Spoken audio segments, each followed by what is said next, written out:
आप अकेले अकेले जो कुछ भी करते हो ना, पूरी दुनिया को पता चल जाता है। जानते हैं कैसे?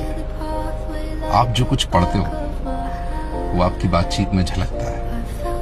आप जो कुछ गुपचुप तरीके से खाते हो ना, वो आपके शरीर की चुस्ती फुर्ती में दिखाई देता है। आप लाइफ में कितने डिसिप्लिन हो वो आपके कॉन्फिडेंस में नजर आता है। आपका लाइफ में फोकस कितना है वो आपके रिजल्ट्स बता देते हैं।